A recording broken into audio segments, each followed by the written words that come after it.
Hallelujah! Isang pinagpalang umaga po sa bawat isa. Isang pinagpalang araw. Naging sa ating mga manonood sa online services natin. Purihin ang Panginoon sa napakagandang umaga na binigay ng Panginoon sa buhay ng bawat isa. And today, ating papasalamatan ng Panginoon. Amen po ba doon? Sino ito naka-receive ng mga pagpapala sa Kanya all throughout the week? Maaari bang itaas mo yung kamay mo? Hallelujah! And even ikaw na nanonood sa service natin ngayon, I know that every one of us are blessed. Punong-puno ng pagpapala ng Panginoon sa atin all throughout the week. Kaya marapat lamang na ating sambahin, ating pasalamatan ng Panginoon sa umagang ito. Amen po ba doon? Isang malakas na amen po ba doon? Amen! Amen! Hallelujah! Sige, palapakan mo ang Diyos sa umagang ito. Thank you, Jesus. And let us pray. Panginoon, maraming salamat po sa buhay mo. Maging Lord God, sa umagang ito, sa araw na ito, na pinagkaloob mo sa bawat isa. And today, we're just gonna celebrate your goodness. And today, we're gonna offer to you our hearts, yung mga puso namin, Panginoon, sa paanan mo. Ang dalangin namin ngayon sa araw na ito, sa oras na ito, ay pusong dalisay, Panginoon. God, we just want to be right before you at hayaan mo, Panginoon, that we will lay all our burdens sa harapan mo, Jesus. And God, we put our trust in your name because God, sa pangalan mo, ikaw ay makapangyarihan. Ikaw ay mabuti at ikaw ay pinagpala. Maraming salamat, Panginoon. Manahan ka sa aming pagpupuri. In Jesus' name we pray. Amen. Amen. Hallelujah. Sige, palakpakan mo ang Diyos. Maraming salamat, Panginoon. Today, church, can we just close our eyes? Can you just feel the presence of the Lord today? Ang Panginoon, He is always present. He is here in our midst. Kasama natin ang Panginoon. Kaya naman, let us offer to Him this song, itong awit ng ating pagpupuri. Hallelujah.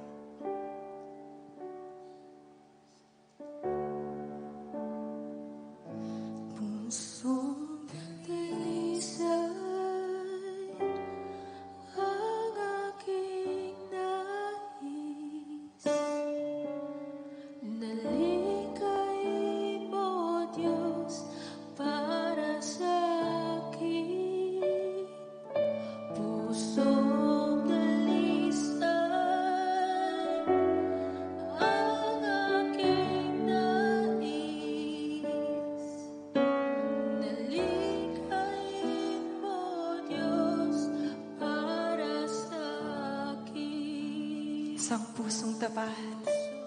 Isang pusong tapat na sa'yo'y nagmamahal.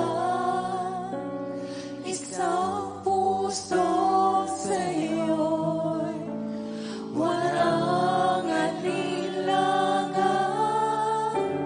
Isang pusong itinitibok na ikaw parang alam. Handog ko'y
natin, isang pusong tapat. Isang pusong tapat na sa'yo'y nagmamahal. Isang pusong sa'yo'y walang alinlangan. Isang pusong itinitimo na ika'y parang alam. Handog ko'y pagpupuri sa'yo lamang, Jesus. Ito ang aming handog ng pagpupuri sa'yo, Jesus. Yung walang mag-aalinlangan ka, because sa'yo namin ibinibigay ang aming pananampalataya, Panginoon. Hallelujah. Come on, atin palakpakan ng Diyos. Hallelujah. At sabay-sabay na awitan at alayan ng kanta ng ating Panginoon. Hallelujah. Dahil sa kanyang pangalan, walang pangangamba. Sa kawalan, pagpapala mo'y laging naan, di matatakot sa pangan. Nandito siya. Pagkadariyan ka palagi, mo'y nagtitias subo. Ang kasama mo'y yakan mo sa'y mapipigil sa kanya. Sabay-sabay ng awitan. Pagkat ikaw ay mabuti, ang Diyos mo ay mabuti. Ikaw ay mabuti.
at higit pa. Biyaya mo'y sagana at kung declare it, come on, sapat na. At higit pa, come on, sapat na. Sapat na sa lahat kong pangangailangan. Higit pa sa lahat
Panginoon, marami pong salamat sa buhay mo. Salamat sa pagmamahal mo. Salamat sapagkat ikaw ay mabuti. Salamat, Panginoon, kasi kami mismo, kaming mga anak mo, ay pinagpapala mo rin. Salamat, Panginoon. And then we just share this to you, church. Sino nga ba makakapaghiwalay sa atin sa pagmamahal ng Panginoon? Ang kaguluhan ba? Kapighatian? Pag-uusig? Pagkagutom? Kahirapan ba yan? Panganib? Kamatayan? Pandemya ba yan? Hindi. Sa lahat ng mga ito, tayong lalong higit pang magtagumpay. Tayo'y matagumpay sapagkat ang Diyos mo ay ang Diyos ng tagumpay. Amen po ba doon? Amen, hallelujah. Sapagkat tayo ay mahal ng Diyos.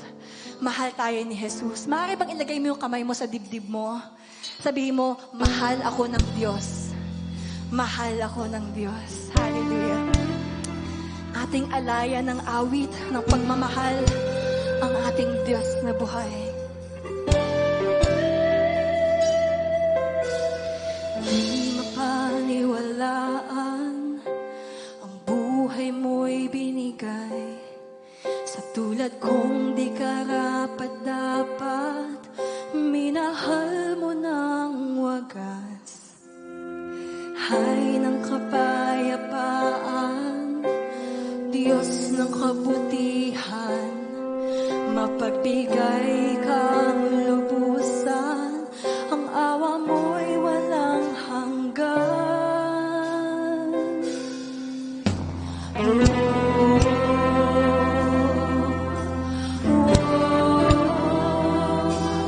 Ang makilala ka at ang lawak ng pag-ibig mo, ang nagbibigay sigla sa puso ko.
salamat sa pagmamahal mo.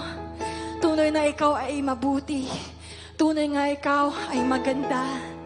At sabi ng salita ng Diyos, sabay-sabay nating sabihin ito, banal, banal, banal ang ating Panginoong Diyos. Naniniwala ka ba doon? That the God that you're worshiping, He is a holy God.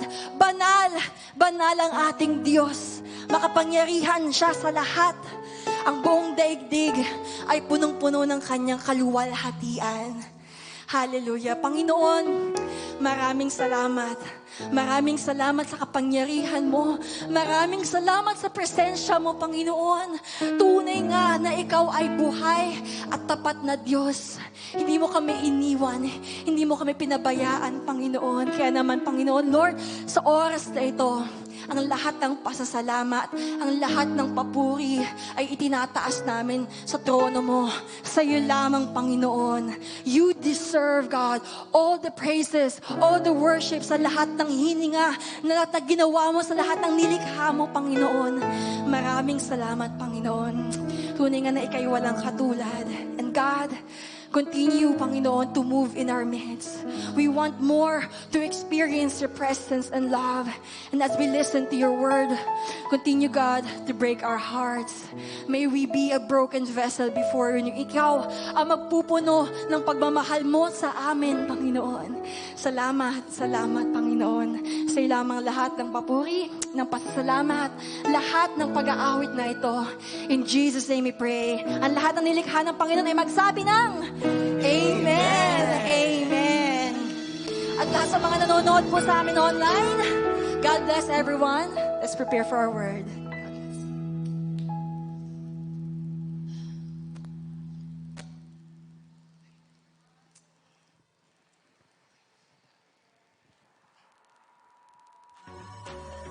Can we all be seated?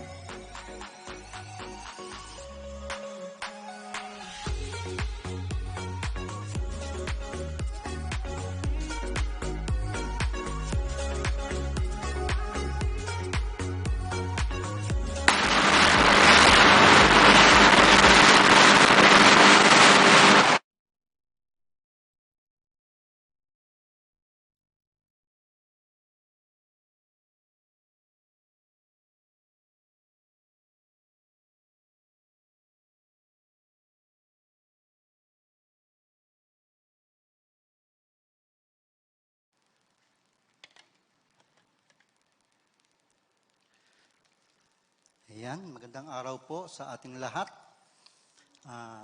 Di lamang po rito sa loob ng sanctuary, maging sa mga nakikinig po sa atin online. Magandang araw po. Praise the Lord. Napakabuti po ng Diyos sa atin at alam po natin na sa gitna pa rin po ng mga nangyayari po sa ating kapaligiran, ay makikita po natin na ang Diyos po ay hindi po nagpapabaya po sa atin. And praise the Lord po dahil sa araw pong ito, muli ay makakapakinig po tayo ng salita ng Diyos. Ayan. To start with po, nitong mga nakaraang linggo, ay sa buwan ho kasi ng May, ang topic po natin is about all in. Po? Pero sa mga nagdaang mga linggo po, ang ating mga pastor po dito sa Church of God Imus, ang tinalakay po natin ay mula po kay Pastor Bing, yung first Sunday, kung natatandaan po ninyo, it's about a minor prophet, si Prophet Joel. Then Pastora Krisha talk about Prophet Hosea, and Pastor Odi talk about the Prophet Zechariah. So sa mga nagdaang mga araw po, ang lahat po ng mga pastor po natin ito ay tumalakay patungkol sa topic natin sa ating theme for the month, which is all in. Pero ang question ko ay, naintindihan kaya natin? Ano nga kaya ba ang ibig sabihin ng salitang all in? No?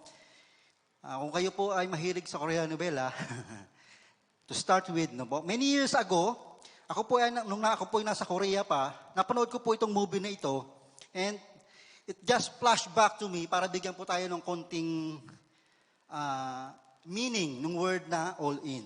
Ito po ay istorya ng tatlong magkakaibigan, pero dalawang picture lang ang inilagay ko. Kasi yung isa po, syempre, sabi nga nila, para gumanda yung pelikula, may kontrabida. Ano po?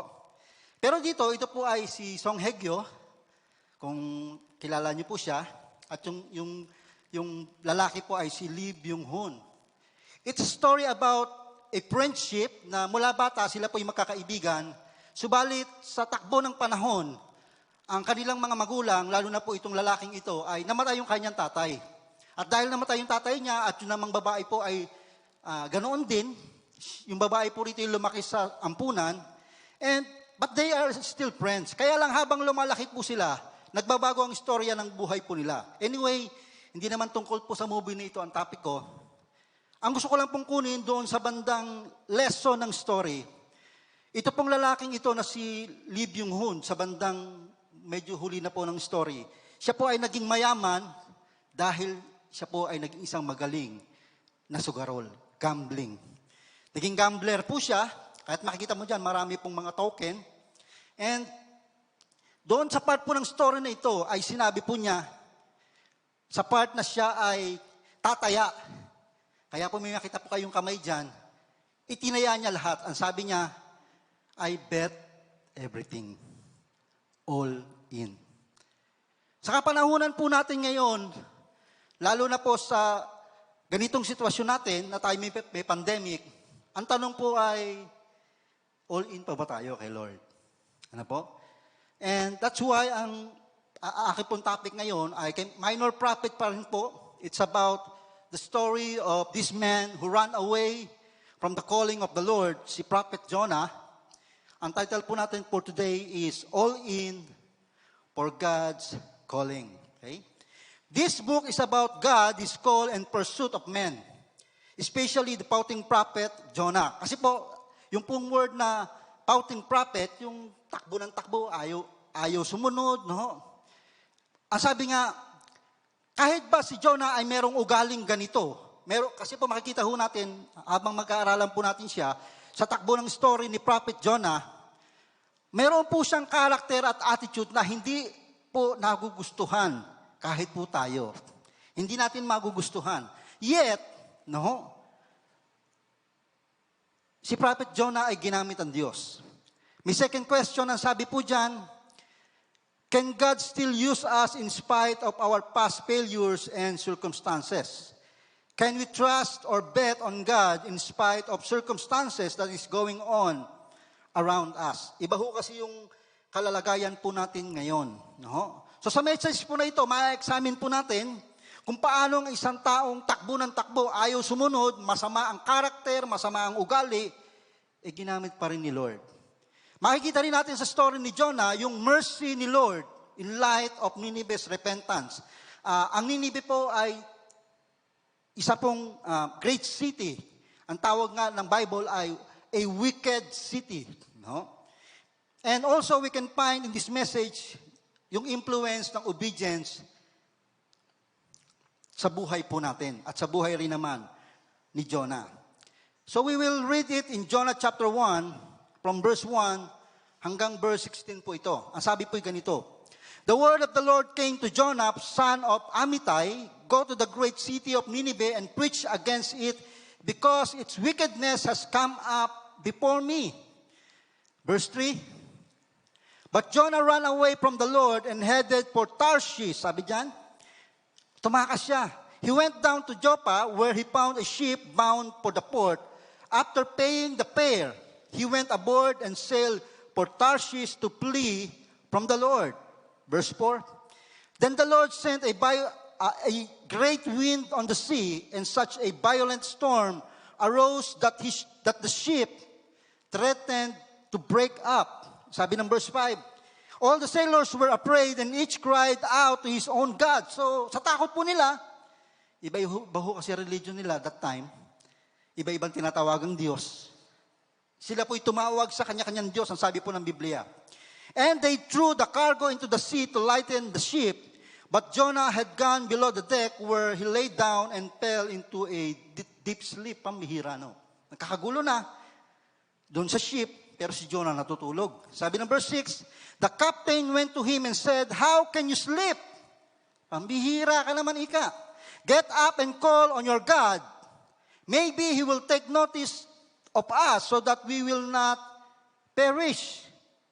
Sabi po ng verse 7, then the sailors said to each other, come, let us cast lots to find out who is responsible for this calamity. They cast lots and the lot fell on Jonah. Walang ligtas talagang sa kanya. Sabi sa verse 8, so they asked him, tell us who is responsible for making all this trouble for us. What kind of work do you do? Where do you come from? What is your country? And from what people are you? Saan ka ika galing na bansa? Anong lahi mo ika? No. So Jonah answered, sabi niya, I am a Hebrew and I worship the Lord, the God of heaven, who made the sea and the dry land.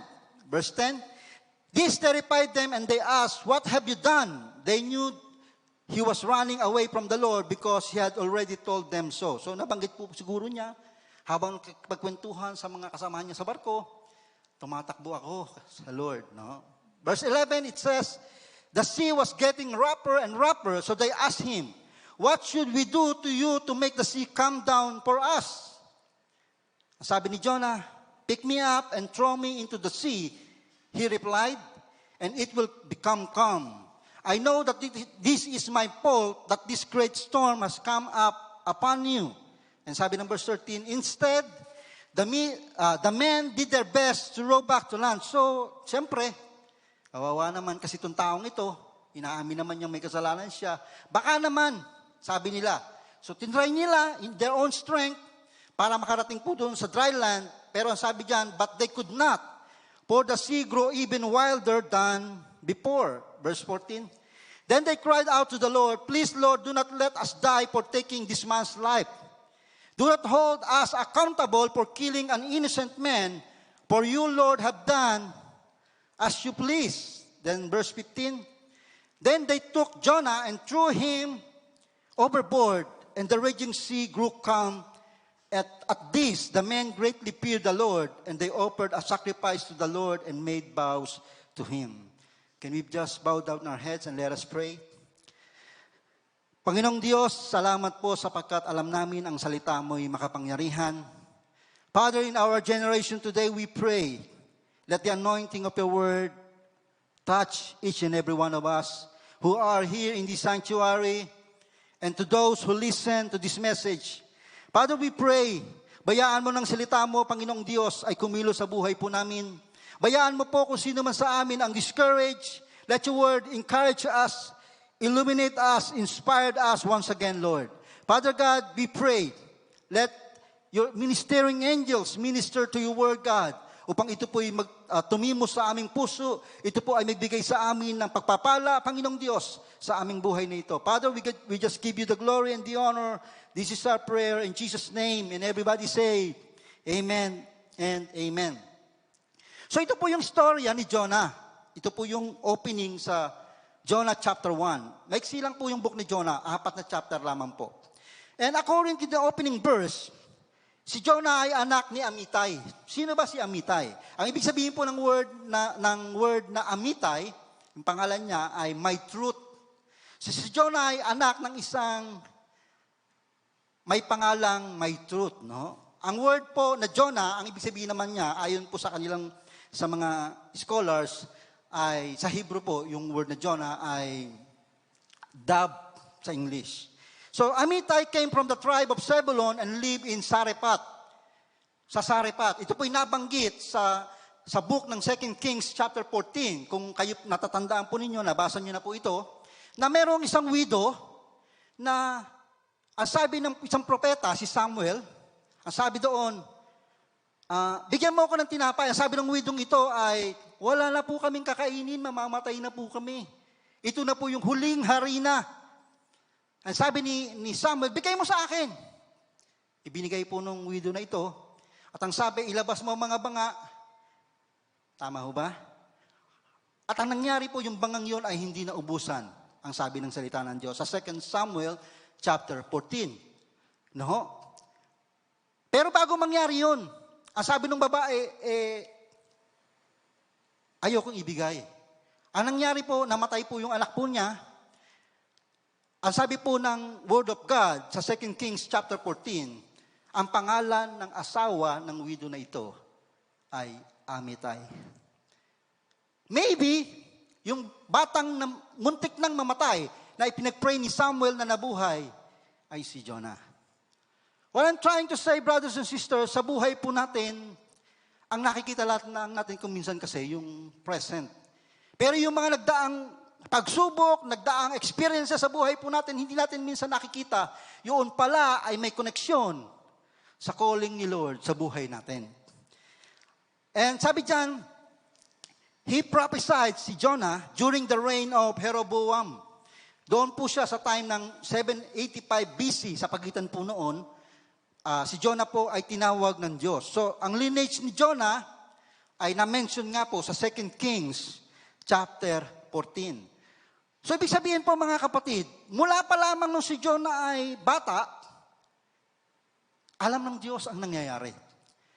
At hanggang si Jonah ay tinawag ng Diyos at magkaroon na nga siya ng kakaibang ugali, makikita po natin point number 1, mga kapatid, sa book ni Jonah, mapakikita po natin, it tells us that God is sovereign. Pastor, hindi nga kami makapunta sa church, kaya nga online po kami. Ang Lord ba ay sovereign pa rin? Yes po. And I will prove that to you. Okay? Ang sabi po dito, He has absolute control and power and will carry out His plan on earth. One question, no? Kung si Jonah ay may masamang ugali at alam naman ng Diyos, natatakbo ito, tatakas, hindi susunod. God can pick up somebody. Baka si Rick ang tinawag ni Lord during Jonah's time. Ayaw ni Jonah, di si Rick. Pero hindi po ganun si Lord. May gagawin ako sa buhay mo, masama man ang ugali mo, babaguhin kita. Ang point po mga kapatid, if God can do that, manatili na lamang tayo kay Lord. Bakit po? Sabi dito, when we leave God's presence, danger is imminent. Let us remember that God is sovereign.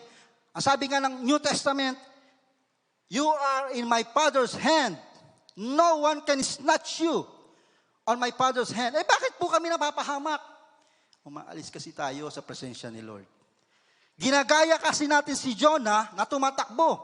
No? So sabi dyan, verse 3, but Jonah arose to flee to Tarshish from the presence of the Lord. Tumakas po siya sa presensya ng Panginoon. It becomes very clear that when we obey God, the blessings of God are released on our lives.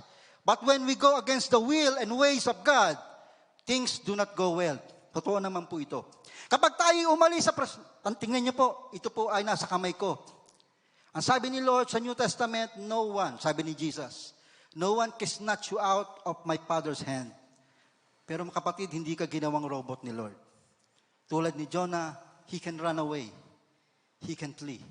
Pwede kang umalis sa kamay ng Diyos, sa presensya ng Diyos. Kaya lang ang sabi ng word kanina, when we leave God's presence, danger is imminent. Kaya naman nung si Jonah ay tumakbo sa presensya ni Lord, sabi ng verse 3, he ran away from the presence of the Lord. Actually, bumuli siya ng ticket. Alam niya ang ginagawa niya.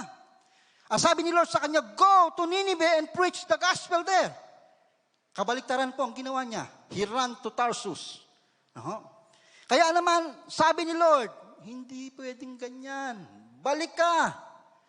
Ang sabi ng verse 4, hindi kita makuha sa simpleng utos, hindi ka nag-obey. And sabi ng verse 4, look at those words. Then the Lord sent great wind on the sea. Hindi po ito call of nature lamang. This is the work of God. Look at those words. Then the Lord sent. Nagpadala ang Diyos ng isang maalon, hindi magandang panahon. Ang sabi diyan, and such a violent storm arose that the ship threatened to break up. Kung minsan kaya po nangyayari po sa atin itong mga bagay na hindi maganda. Kasi gusto lang po ni Lord, anak, balik ka. No? Ayaw ni Lord na tayo mapahamak. Ang sabi ng verse 5, All the sailors were afraid and each cried out to his own God. Hindi sila mga Kristiyano. May kanya-kanya silang dinidiyos, sabi po dyan. And they threw the cargo into the sea to lighten the ship. But Jonah had gone below deck where he lay down and fell into a deep sleep.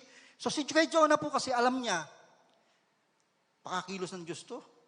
Ayoko talagang sumunod eh. Alam niyo, nakaka-relate po ako dyan kasi naranasan ko sa buhay ko yan. Ang sabi ng verse 6, the captain went to him and said, how can you sleep? Get up and call on your God. Look up those words. Hindi sinabing call on our God. Tumawag ka sa Diyos mo kasi kami may kanyang Diyos din. No? Ang gusto ko puntukuyin dito later, because of that violent storm, each and every one on that ship bows and worship the God of Jonah. Sabi diyan, maybe He will take notice of us so that we will not perish. Verse 7, then they cast lots to find out who is responsible for this calamity. At yun nga po, humingi sila ng sign at talagang si Jonah talaga ang may kagagawan. Kaya ang sabi po dito, sa verse 8, tell us who is responsible for making all this trouble for us. What kind of work do you do? Sabi niya, ano ba trabaho mo? Baka ikaw ay magnanakaw. Baka ikaw ay masamang tao. No? Saan ka ba nang galing? Ano ba ang iyong bansa? Anong klaseng tribo ka ba nang galing? Look at the answer of Jonah. He answered, I am a Hebrew, and I worship the Lord, the God of heaven, who made the sea and the dry land. At natakot po itong mga taong kasama po niya. Bakit po? Ang sabi niya, I am a Hebrew, and I worship the God of the sea and the dry land. Nasaan ba sila? Nasa gitna ng karagatan na kung saan may violent storm. Kung siya ang Diyos ng sea na ito, kaya niya itong patigilin. No po? Ito po yung nasa isip ng mga kasama po niyang sailors. Kaya ang sabi, they took Jonah and threw him overboard. Actually, natakot po sila. Ang sabi sa verse 16, then these men greatly feared the Lord, and they offered a sacrifice to the Lord and made vows to Him. Ang sabi po dyan sa Tagalog, nakalagay po dyan sa baba, pagkasabi nito, binuhat nila si Jonas at inihagi sa dagat.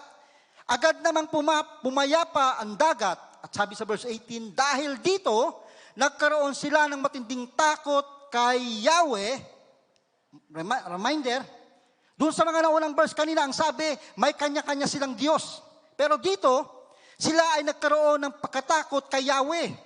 At sila ay nag-alay ng handog at nangakong maglilingkod sa Kanya. Kaninong Diyos? Sa Diyos ni Jonah. Even on that negative things that is happening sa buhay po nila, doon sa time na iyon, sa moment na iyon, ay maaring gamitin pa rin ni Lord. Sabi nga nila, the enemy, no? Try it to be negative, pero kayang gawing positive po iyon. Kayang gawing mabuti ng ating Panginoon. Kaya naman sa pagkakataong iyon, may mga ginawa yung sailor na ito upang iligtas si Jonah. Kaya nga sabi nila, let's try na makapunta sa dry land. Maligtasan natin itong storm na ito, pero ang sabi ng Word of God na binasa natin kanina, the storm grew worse. The sea became rougher and rougher. Ano po? Ano po gusto sabihin dito? When God made that moment, hindi po nila kayang pigilan. The purpose of the Lord shall stand. Mga kapatid, bakit ho kaya may pandemic? Marami hong tao na milyon na siguro nagtanong yan. Why God allowed these things to happen? Ang masaklap, during our generation. Bakit kaya? Pero kung babalikan ho natin ng Word of God, 2 Timothy chapter 2, in the last days, the wickedness will grow worse, ang sabi po doon. Ang mga tao ay aalis sa presensya ng Diyos. Pero ngayon mga kapatid, kung kayo po ay laging nasa social media, makikita nyo naman, nagkakaroon ng pagkatakot ang mga tao. Sabi ng verse 17, tinapon na si Jonah, nanalangin yung mga sailor, naging Christian, nangako maglilingkod kay Yahweh, sa Diyos ni Jonah. Pero wala na po si Jonah doon sa ship. Itinapon na nila. And sabi ng verse 17, sa utos ni Yahweh, who works, who commanded, Diyos pa rin. No? Now the Lord provided a huge fish to swallow Jonah, and Jonah was in the belly of the fish 3 days and 3 nights. Imagine po, nasa loob lamang po kayo ng container ng 3 days and 3 nights, wala sa ilalim ng dagat, ubod po ng dilim. Yung pa kayang nasa loob ka ng isang malaking isda, balyenang malaki. At yung balyena wala sa dry land, nasa ilalim po ng tubig. Ano po? Paano kaya siya nakahinga, no? Ang point po mga kapatid, kailangang mangyari ang gusto ni Lord na mangyari, kaya kailangang magpadala siya, mag-utos siya sa isda. Kunin mo si Jonah. Sabi dito, from inside the fish, Jonah prayed to the Lord his God. Yung pala. Kailangan palang maranasan ni Jonah ang lamunin ng isda, itapon sa dagat, bago po siya magpakumbaba. Actually, sa chapter 2, chapter 3, binanggit po niya dyan na salvation comes from the Lord. Walang iba kundi ang Lord. Sabi dyan, from inside the fish, Jonah prayed to the Lord his God. Sa loob ng balyena, sa loob ng isda, napakadilim po. But remember, since Genesis chapter 1, ano po sabi ng Genesis chapter 1? Nung simula'y kadiliman. But when God spoke, let there be light, nagkailaw. Brothers and sisters, even in the darkest time ng buhay po natin, God can work. At bakit kung minsan hinahayaan ng Diyos na ang dilim ng buhay ay mangyari po sa atin, like this pandemic? Ang sabi po ng Isaiah chapter 45 from the Passion Translation, sabi po niya, chapter 45 verse 3 ng Isaiah, I will give you hidden treasures from dark, concealed places, and wealth, waiting in secret sites so that you recognize me, for it is I, who? Yahweh, the God of Israel, who calls you by your name. So when God calls Jonah, I know your name, Jonah. I called you. Kaya naman kahit po doon sa loob ng madilim na lugar, God's still working. Brothers and sisters, I just want to encourage you, kaano man kadilim ang buhay po ninyo. Ang sabi ng Biblia, God knows your name. Even the very hairs, the number of your hairs, God knows. Di ba yung sabi ng Bible? I just want to encourage you, kahit po may pandemic, remember, God works in the dark. Ngayon ho kasi ay medyo high-tech na po, hindi na ho kailangan ng film. Ngayon po ay kahit na ilang picture, wala na pong film, di ho ba? Picture ka na lang picture, pag ayaw mo, delete. Pero nung unang panahon, nung panahon ng mga, ano ho ba, centennial ba? Ano ba ang tawag sa kanila? Millennials ho kasi ngayon. Ano po? Merong film. At sa film, kaya ito ay inilalagay sa isang dark room para ma-develop at hindi pwedeng ilabas sa may ilaw because it will expose. Tama ho ba? Pag na-expose yung film, ang pangit ang picture. Ganon din naman po kay Prophet Jonah. God need to put Jonah in that dark room in the belly of the huge fish so that Jonah will become humble and obedient. Sometimes sa buhay po natin, nararamdaman ko po, bakit po? Kasi bago rin ako sumunod kay Lord, sabi nga ng mga tao nakapaligid sa akin, Hey Rick, sumunod ka na. Nadadamay kami sa iyo eh. Hindi ko yan makakalimutan. Ano po? Sa dami na nangyari sa buhay ko, pinaluhod ako ng Diyos. Hanggang dun sa time na Nasa isang kapsulo ka lang. Hindi mo na kayang magsalita, iyak ka lang ng iyak. Hikbi ka lang ng hikbi. Pero alam pala ng Diyos yun. Bakit kailangan si Jonah ilagay sa dark room inside the belly of the big fish? So that Jonah will become humble and obedient. Brothers and sisters, this pandemic is just a testing. Sino ba sa inyo ang tunay na anak ko at tunay na susunod sa akin? Di ba ang pangako naman ng Diyos sa atin ay binanggit kanina sa worship Romans chapter 8 verse 35. Sino ba ang makakaalis sa iyo sa pag-ibig ng Diyos? Wala. Anong sabi? Kahirapan? Ano po? Yung bang kamatayan o buhay ang makakapaghiwalay sa ating Lord sa kanyang pag-ibig? Ang sabi po, wala. No? Kaya po, sa time na ito, I think, one of the purpose is, God wants to know who is the really Christian, who is the true believers in this generation. Kasi nasa Bible naman Sa mga huling araw, people will become greedy. Ano po yung ibig sabihin ng greedy? Kung babasahin niyo po doon sa mga ayaw ng Diyos, number 1 po yung greedy. Ano yung greedy? Pambihira. Namamatay na mga tao, ang iniisip mo, kumita. Namamatay na ang tao, kailangan ng gamot. Tulungan natin. Huwag tayong maging makasarili. Huwag tayong maging greedy. No? Sabi diyan, hindi lamang si Lord ay gumagawa sa panahon na may kadiliman. Darkness also has a purpose. Sabi po ng Psalm 119, verse 71, from the NIV version, New International Version, meron dito po, doon lang wala.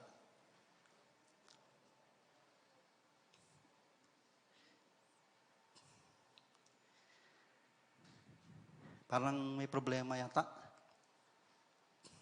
No, ang sabi ng Psalm 119 verse 71 sa New International Version, "It was good for me to be afflicted so that I might learn your decrees." Sabi po sa Magandang Balita, Biblia, "Sa akin ay nakabuti ang parusang iyong dulot, pagkat aking naunawaang mahalaga ang iyong utos." Ang ganda. Ito po'y sinabi ni King David, naintindihan niya na kung minsan kaya kailangang dumaan sa pagsubok ng buhay para mangyari yung purpose ni Lord. Pangatlo, let us all remember that God can bring you out of darkness. Ibig sabihin, may kadiliman, may pandemic, tandaan ho natin, kaya pa rin tayong alisin ni Lord dito. Mawawala po ito. Hindi po ito magtatagal. At kung magtagal man sa mundong ito, kapatid, doon sa kabila, wala pong pandemic. Naalala ko si Brother Bong kasi kahapon po yung libing niya. Hindi na naranasan ni Brother Bong yung naranasan po natin. Ano po? Because God can bring you out of darkness. Tulad po ni Jonah, sabi sa verse 17, out of the belly of the fish, ibinuga siya sa dry land. Bakit po? Bakit hindi pananatiliin ni Lord na ikaw ay nasa loob ng dark room? Because what God has for you is too big for you to become small. Kapatid, kung minsan kaya hinahayaan ni Lord na mangyari sa iyo ito kasi ayaw ng Diyos, makumpain ka dyan. Ayaw ni Lord na ikaw ay hindi niya magamit. Nais ni Lord na ang buhay po natin ay magamit niya for His honor and for His glory. Meron pong mga bagay po sa buhay po natin na gagawin ng Panginoon. And I just want to encourage you mga kapatid, ano man ang nararanasan po natin ngayon, hindi po yan magtatagal. Kailangan lang may matutunan sapagkat ayaw ng Diyos na manatili tayong ganyan. Why? Bakit si Jonah ay iniluwa ng malaking isdang ito, may purpose kasi si Lord. Ang sabi po dyan, there's nothing too deep a sovereign God cannot hear.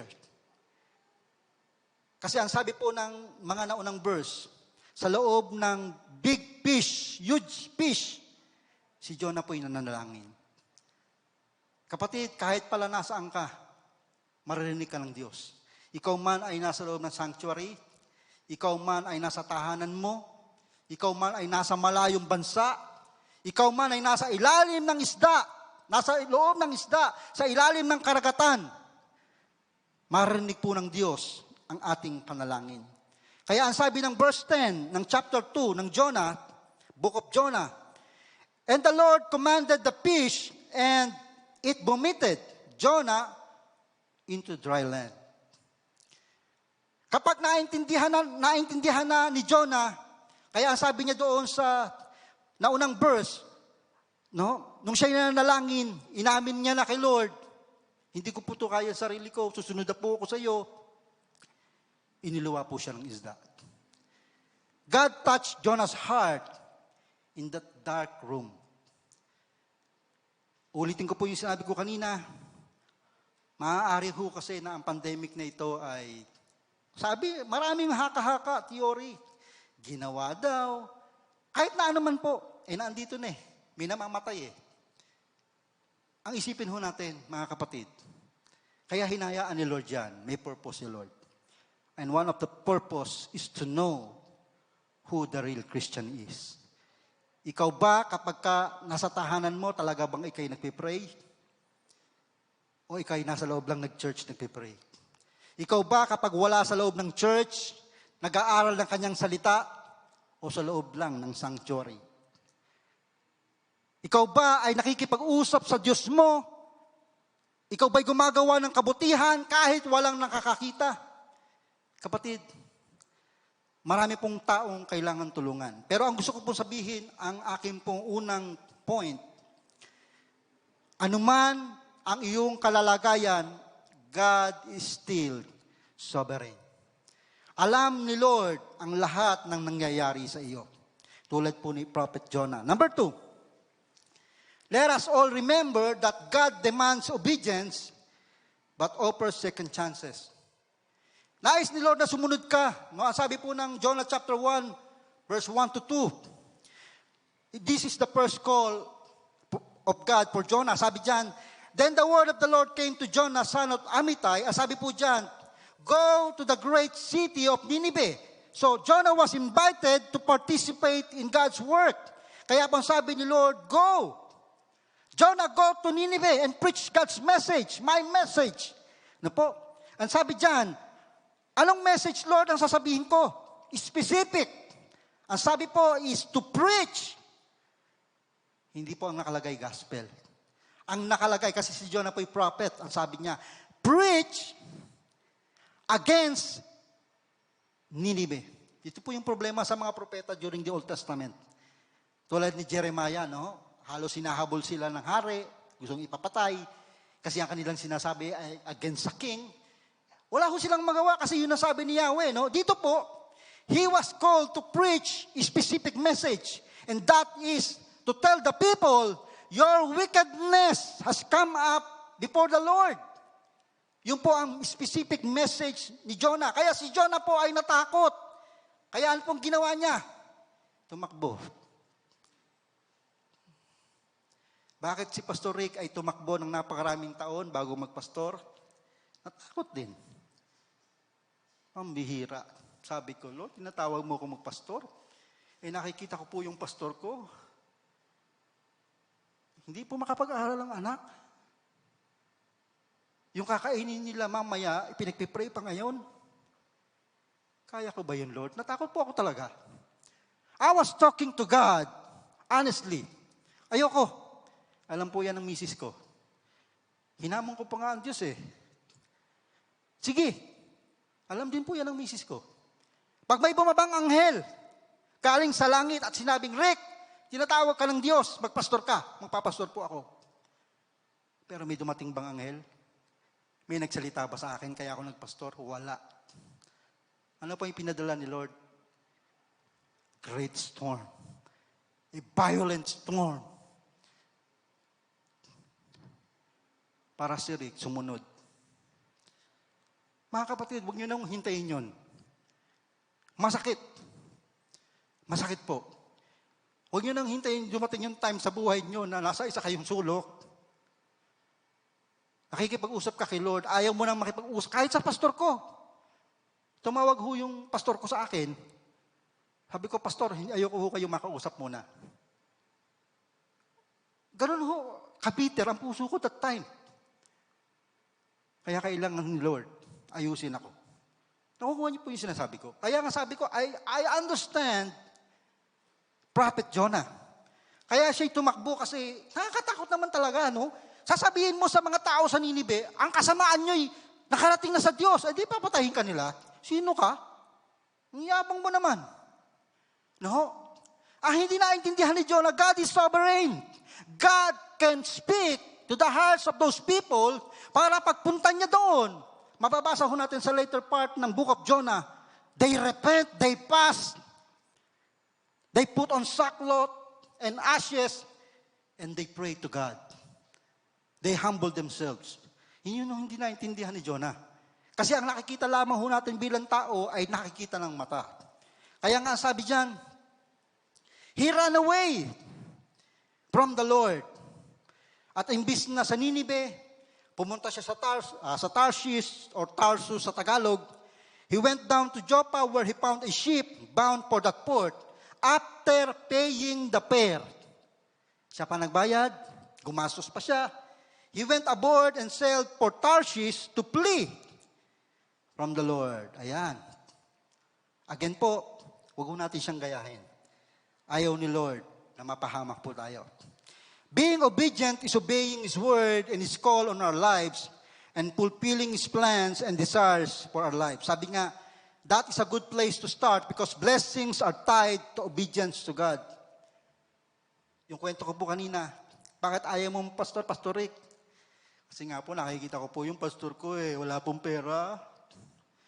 Kawawa po mga anak. Sabi ko, Lord, kung ako kaya ko yun Pero yung makita ko yung asawa ko, yung anak ko, maghihirap ayoko po, sabi ko. Pero pinaghihirap ba ako ng Diyos? Hindi po. Dahil ang Lord po ay sovereign. Pwede mo bang pakipalakpakan natin si Lord doon? Amen? Kaya mga kapatid, kung nakikita ho natin na may pinapagawa si Lord sa atin, gawin mo lang po. At hindi po kayo itutulak ng Diyos at pagkatapos iiwan. Ang sabi ng Diyos, hindi kita iiwan, ipapabayaan. Lalo na kapag may pinagawa po siya sa inyo. No? So sabi dyan, chapter 3 na po ito. Then the word of the Lord came to Jonah a second time. Ano po yung point number 2? God demands obedience but offers second chances. Pumapalpak ko talaga tayo. Kaya nga po si Pastor Rick ay palpak din.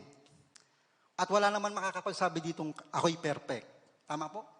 Lahat tayo ay nagkakamali, lahat tayo ay mayroong nararanasang takot. Normal po yun. Kaya lang pagka hinayaan mo yung takot ay kainin ka. Kapag gusto ni Lord na mangyari yung purpose sa buhay mo, magpapadala siya ng earth, ng storm sa buhay mo. Pero huwag kang mag-alala. May huge fish. Kaya lang, masakit po yun. Iiyak ho talaga kayo. So sabi dyan, nung sinabi ni Lord second time, go to the great city of Nineveh and proclaim to it the message I give you, Jonah obeyed the word of the Lord and went to Nineveh. Ayun. Bakit siya nag-obey? Nakaranas na Naintindihan niya na Kinausap na siya ng Diyos ng todo no? So, kapag may choice po tayo, sabi dyan, do the right one. Nilagyan ko lang po ng, kung gusto nating maging all-in tayo kay Lord, just allow God to move in your life. Leave things that hinders. Ano po yun? Maybe it is people. Baka may mga tropa pips ka na hindi naman karapat-dapat na maging tropa mo. Pag-pray mo sila, pero huwag mong gawin yung ginagawa nila. Baka naman ito ay unhealthy relationship or baka naman ito ay material things that can hinder your calling. No? Sabi diyan, we need to leave things that hinders. Pangatlo, live according to His will. Sunod tayo sa gusto ni Lord. Pang-apat, interdependence on God. Bakit po interdependence? Kasi kailangan din ng Diyos si Jonah. God can call other people other than Jonah. Pero ang gusto ni Lord, ikaw, Jonah. Gusto kong ikaw ang gamitin ko. Kasi may gagamitin at gagamitin po si Lord. At pwede po tayo po yun. Pero kailangan maging dependence din tayo sa ating Panginoon. Pero kung dependence ka lang kay Lord, hindi ka naman nagtitake ng action, wala rin po. Two-way po yan. At panghuli, never give up. Kapag may inilagay si Lord sa puso mo, tapusin mo. No? Ito po yung sinabi sa akin ni Brother Bong bago po siya mamatay. Ano man ang gusto ni Lord sa buhay ko, tatapusin ko. Sabi nga niya, yung last message niya kay Brother Bal, gustong-gusto kong pumunta dyan eh. Pero wala akong magawa, nandito ako, nakahiga ako sa ospital. Last word na pala yun, no? Hindi niya natapos. Pero ako'y naniniwala, hanggang doon na lang gusto ni Lord sa buhay niya. Kasi may tatapos na iba. Amen? Ang gusto ko pong sabihin lang, huwag ho tayong tumigil. Yes, mahirap kung minsan. Pero sabi ni Lord, never give up. Okay? So point number 1, God is sovereign. Number 2, God demands obedience but offers second chances. Kapatid, kung pumalpa ka, nagkamali, may second chance. Nais ni Lord na ayusin natin ang buhay po natin. Thirdly, let us all remember that God's love for His people is incomparable.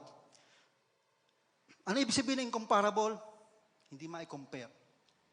Ibang klase si Lord. Ang sabi ng chapter 1, verse 1 to 2, then the word of the Lord came to Jonah, son of Amittai, go and preach to that great city of Nineveh, because its wickedness has come up before me. Yung kasing kanilang kasamaan ay sagad na, ang sabi ni Lord. Kaya mangaral ka sa kanila, bakit hindi na lang kaya gawing Sodoma and Gomorrah? Zoom! Sunog lahat. Hindi ko kasi ganun si Lord. Ano po? Mahal ni Lord ang mga taga-Nineveh. Sabi diyan, verse 10, when God saw that they did and how they turned from their evil ways, ito po ay mali po yung nasa baba, no? Sorry po, nagkamali, hindi po na-check. Nasa bandang ano na po ito? Bandang chapter 3, chapter 4 na po ito. Sabi diyan, when God saw that they did and how they turned from their evil ways, He relented and did not bring on them the destruction He had threatened. Meron po kasing destruction dapat natatama sa Ninive. Ang sabi ni Lord, balaan mo sila. Warn them. Ito po si Jonah. Hindi pwede, Jonah. I depend also on you. I want to use you. Ayaw niya. Ang dami pong Christian ganun. Anak, gusto kitang gamitin. Ayoko po, masarap maupo lang. Anak, ang daming na namamatay sa COVID, walang Kristo. Kaibigan mo pa naman, share mo naman. Pero nanatiling nakaupo ko minsan. Ano pong gusto ko pong sabihin, mga kapatid? Yung word na relented, it means considered change of mind. Akala ko ba, pastor, kapag sinabi ni Lord, hindi niya pwedeng baguhin. Akala ko ba kapag sinabing may distraction dyan, mangyayari talaga? Kasi ganun yung prophecy, di ba? Sabi kapag may prophecy at hindi nangyari, false prophet. Explain ko po yan further mamaya. Madadaanan po natin yan. Pero dito, nagbago po ang isip ni Lord. Ang puso niya. Nag-concede siya at nagbago siya ng kanyang pag-iisip. Kasi no one is too bad for the love of God. Kaya kung tayo po, kung kahit gaano tayo kasama, no po, minahal pa rin tayo ng Diyos. Sabi ng Jonah chapter 4 verse 1, but to Jonah this seemed very wrong and he became angry. Lord naman, sobrang sama na nila, mahal mo pa rin sila. Sabi niya, he prayed to the Lord Isn't it this what I said when I was still at home? This is what I tried to forestall by fleeing to Tarsus. Ito po yung rason, Lord. Bakit gusto kong tumakas? Sabi niya, I knew that you are a gracious and compassionate God, slow to anger and abounding in love, a God who relents from sending calamity. Ganun pala si Lord eh. Bakit po naranasan natin yung pandemic? Na-explain ko po yan further mamaya. Kasi mga kapatid, kailangan pala tayong mga Christian, may ginagawa rin. Na po? Kasi nga kung minsan kaya hinahayaan ni Lord yan, para po makakilos po siya. Alam niyo po, sa bawat tahanan po ngayon, ay nabibuild po yung family altar. Importante po yan. Ito po yung binabanggit ko. Di ba ang sabi kapag may prophecy, tapos hindi nangyari, false prophet siya. Kasi po ito po yung dahilan. No? Sabi diyan sa Jeremiah chapter 18 verse 7 to 8, if at any time I announce that a nation or kingdom is to be uprooted, torn down and destroyed, and if that nation I warned repents of its evil, then I will relent and not inflict on it the disaster I had planned. Pwede palang baguhin ni Lord ang sinabi niya, no? Bakit po? And if that another time I announce that a nation or kingdom is to be built up and planted, and if does evil in my sight and does not obey me, then I will reconsider the good I had intended to do for it. So, ibig sabihin po, kapag pala tayo ay lumapit kay Lord, nanumbalik sa Diyos, ano po? Pero hindi naintindihan ni Jonah. Kaya sabi ni Jonah, maigi pa, mamatay na lang ako. Pambihirang karakter yon. Ang sabi ni Lord, nung siya ay daan doon na, nagrereklamo, umupo siya doon sa isang tabi, at sumobrang init, nagreklamo na naman. Ang init. Ang sabi, basahin niyo po, Jonah chapter 4. Ang Lord nagpadala ng isang tanim, tumubo, nagkaroon ng shade, at naginhawahan si Jonah. Pero ang sabi ng Word of God, pagdating ng madaling araw, dawn, yung umaga, kinain ng worm yung puno. Nagreklamo na naman siya. Maigi pa, mamatay na lang ako. No? Ang sabi niya, bakit inano mo to? Ang sabi ni Lord sa kanya, bakit ka nagrereklamo? Bakit ka nagagalit? Ikaw ba nagtanim niyan? Hindi. Ako. Bakit gusto mo yung Ninive na may 120,000 na tao? Lipulin ko. Kita niyo ho yung karakter ni Jonah, puso ni Jonah at puso ng Diyos. Mga kapatid, mahal po ng Diyos ang mga taong kanyang nilikha. Sabi niyan, and should I not have concern for the great city of Nineveh, on which there are more than 120,000 people who cannot tell their right hand from their left, and also many animals. Yan po yung last word ni Lord sa Jonah, Book of Jonah. Sabi niya, ako pa kaya ang hindi malulungkot sa kalagayan ng Ninive? Naku, nung binabasa ko po ito. Ako pa kaya ay hindi malulungkot sa kalagayan ng Pilipinas? Ito'y isang malaking bansa na tinitirahan ng mahigit 1,000,000 Pilipino. Lagay ho natin sa ating kalalagayan. May 100,000,000 Pilipino na hindi alam kung ano ang mabuti o masama. Bukod pa sa mga ari-arian. Kapatid, mahal po ng Diyos ang bansa po natin. Naniniwala ho ba kayo ron? Mahal po ni Lord ang bansa po natin. Pero may kailangan gawin ang mga Kristiyano. Ang sabi po dyan, when Jonah began by going and proclaiming God's message, nung sumunod na po siya, ang sabi po ng chapter 4, verse 5, the Ninevites believed God, a fast was proclaimed, and all of them, from the greatest to the least, put on sackcloth. King of Nineveh rose from his throne, took off his royal robes, covered himself with sackcloth, and sat down in the dust. All of them humbled themselves and urgently prayed. So mga kapatid, nung tinawag ng Diyos si Jonah, kinikilos na po niya yung puso ng mga tao. Kaya lang matigas po ang ulo ni Jonah, tumakbo. Baka po may pinapagawa lang si Lord sa atin at aalisin na ni Lord ang pandemic na ito. Christians around the world needs to pray. No po? At kailangan natin gawin yung dapat po natin gawin. Ito po yung pinakita na po ni Pastor Odi last Sunday. Bakit po may ganito? Kapatid, kailangan natin ipag-pray ang bansa po natin. Sana po makijoin po tayo saan man kayo naroon. Sa May 30 po ito. Interfaith Prayer Meeting. Hindi na lang po ito about born again. Lahat po ng tatawag sa Diyos ay kailangan ng tumawag sa Diyos. We will pray as a nation. Ito po, may giyera na naman sa Israel. Mga kapatid, hindi po ito nangyayari lamang basta. All of these were written thousands of years ago. Kaya ang sabi ni Lord, panalangin nyo yung Jerusalem. Panalangin nyo yung Israel. Kasi pagka ang Israel, ang Jerusalem ay nakupkub na, isa po sa sign, malapit nang dumating si Lord. Bakit gusto ni Lord ipanalangin yung Israel? Kasi yan po yung pinili niya eh. Kasi kapag ginawa niya yon, hindi niya na marami ng Israel ang mamamatay. Ang dami pa pong hindi nagiging Christian. Kasi ang sabi ng Word of God, when the full number of Gentiles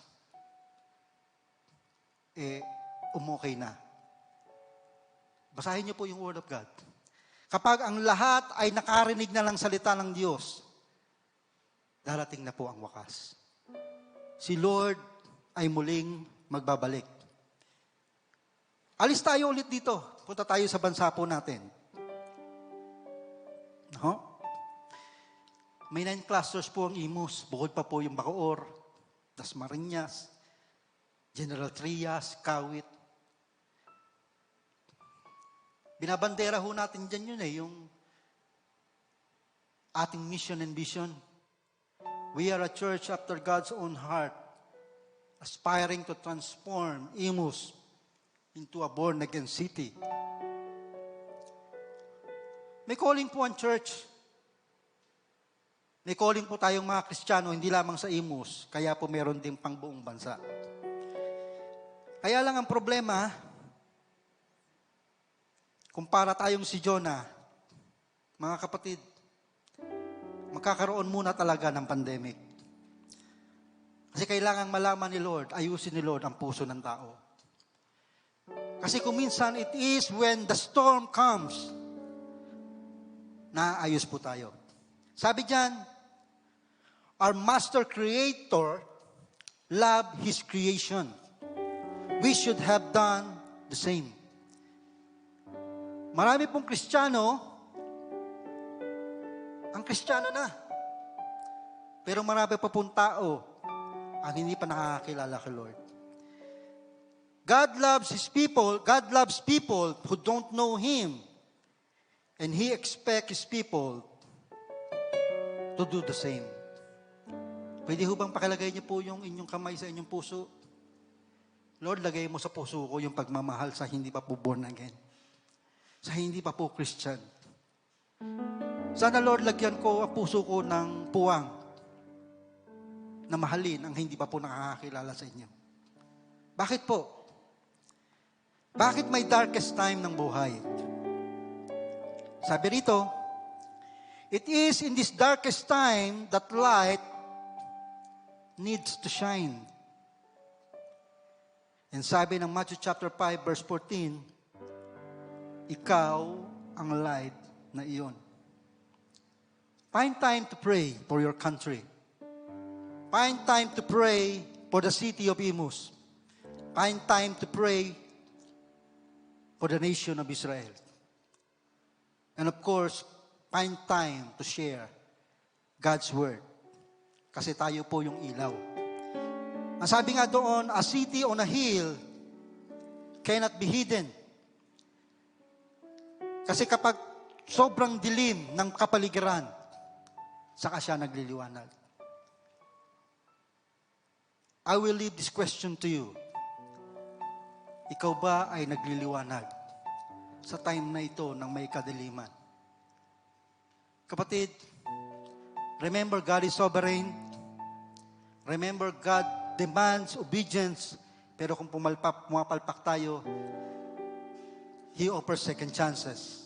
And number 3, let us all remember that God's love is incomparable. Babanggitin ko po yung binanggit ng great actor sa Korean novela, Korean movie. Sabi niya, Sir, nung nagsimula naman ako, wala ako.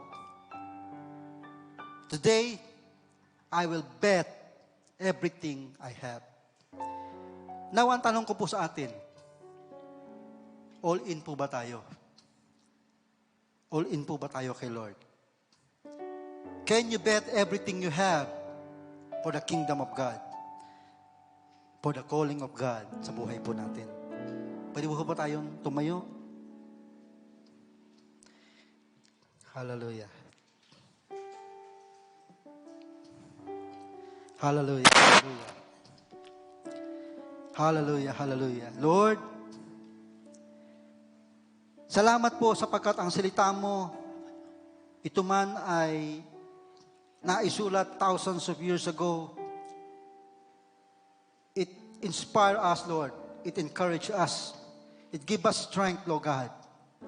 Thank you for your mercy and your grace sa buhay po namin.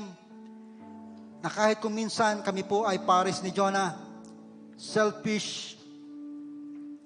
Lord, ang dalangin po namin, patawarin mo kami at ilagay mong patuloy sa puso namin, Panginoon, ang aming pag-ibig, ang aming paglilingkod sa iyo. Hallelujah. Mga kapatid, before we pray, can we sing a song unto the Lord today? Let's just worship the Lord. Let's talk to Him. Oh Lord God Almighty. O Diyos, sa kabutihan mo, ako'y naririto. Opo, Panginoon. Upang magpuri sa iyo. O Diyos, sa kabanalan mo, malulugod ako, buhay ay iaalay ko. Ikaw lamang ang nagtiwala sa akin. Salamat po, Diyos. O Diyos, di kita bibiguin, magtatapat sa'yo, maglilingkod ako. Siya nga po, Panginoon. Diyos, kay buti mo. Ikaw lamang ang nagtiwala sa akin. O Diyos, di kita bibiguin, magtatapat sa'yo, maglilingkod ako. O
Panginoon, salamat sa kabutihan mo sa amin.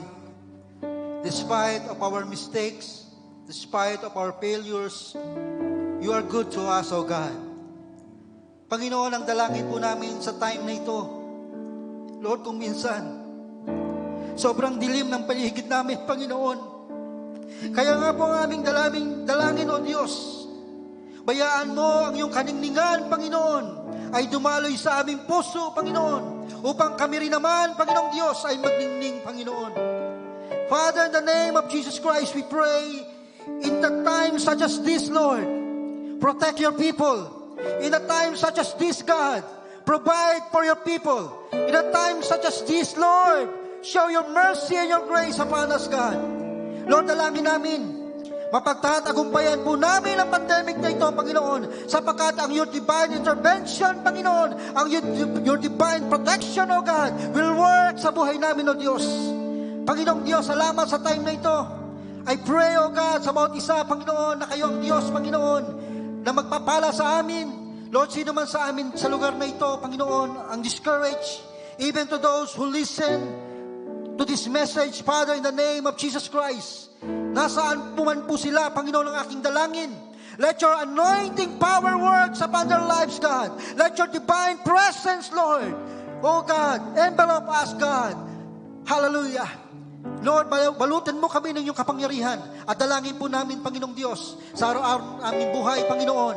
Ang glory mo, Panginoon, ang kadakilaan mo, Panginoong Diyos, ay patuloy po naming mararanasan. We will give you the glory and the honor and the praise, Panginoong Diyos.